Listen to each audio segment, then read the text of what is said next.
салом алейкум ҳамдиёрони азиз. имрӯз 19 феврали соли 2022 мебошад.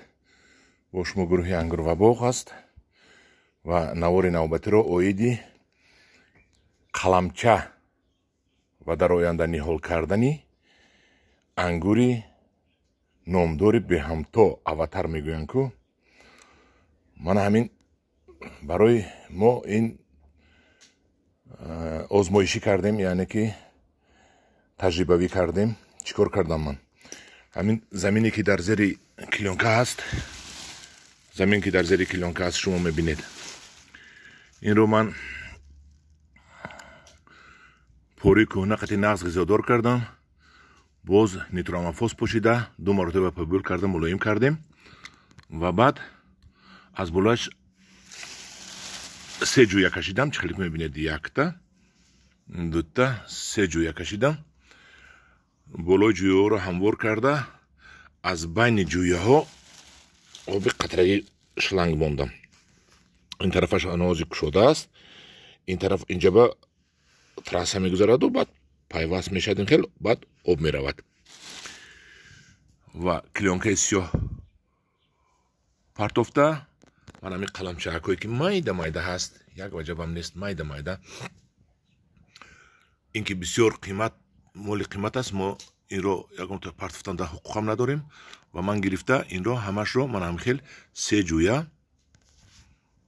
қаламчаро дар замин мондем ки решадор шавад, то ин ки тирамо ба хоҳишмандон дастрас кунем. худо хоҳад во хоси худо ин қаламчаакои мо сабзанду калон шаванд. тахминан як 700 та ниҳоли кишмиши беҳамто, кишмиши амрикоӣ мешавад. ман ҳозир дар қабати ин пост, ин навор боз ҳамон кишмишро, хушашро мемонам ки бинед ки кадом кишмишро мо парвариш кардем.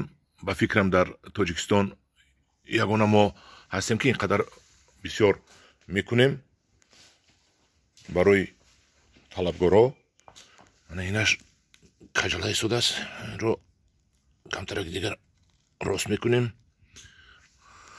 ва дар оянда мо агар 2 буғум рӯяд аз инҷо, як буғумашро меканем, як буғумашро мемонему. ман инҷа боз поя зада банд баста инҳоро ба боло мебардорам. хайр оянда чӣ хеле ки кунам бо шумо мебинед, ба шумо нишон метиҳам. дидед ана ҳозир во аз ин тараф нишон метиҳам. боз ана клёнкаро 4 тарафашро мо маҳкам кардаги ҳастем. барои чӣ зери клёнка гирифтам? барои он ки тобистон зери клёнка бисёр гарм мешавад ва решаи умуман решаи дарахт гармиро дӯст медорад. вақте ки реша гарм шуд, ин болояшам баргашам, навдаашам афзоишаш хуб мешавад ва ин ҳамаи ҳаракатҳоро ман барои он карда истишидам ки барои талабгорон, хоҳишмандон мо ангурҳои, яъне ниҳолчаҳои хуб инкишоф ёфта дастрас карда тиҳем. ман дар даруни гармхонаам бо чойлоб кардам.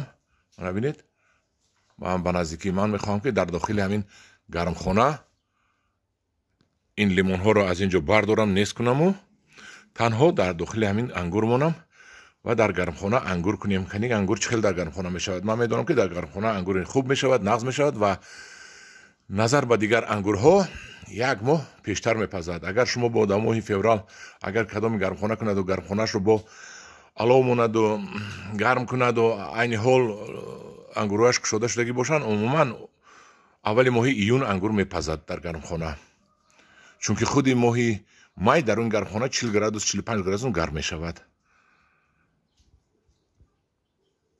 ман ин як таҷрибаи дигар буд. агар инро дар беруни кӯчаам кунедам бисёр хуб мешавад.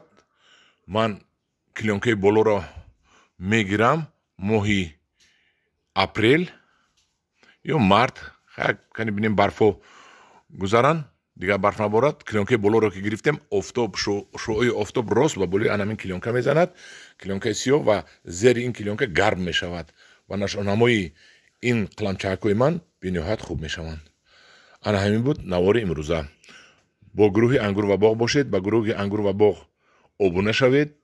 Наворҳои оянда боз ҷолибу хубтар мешаванд. Дар паноҳи Худо бошед.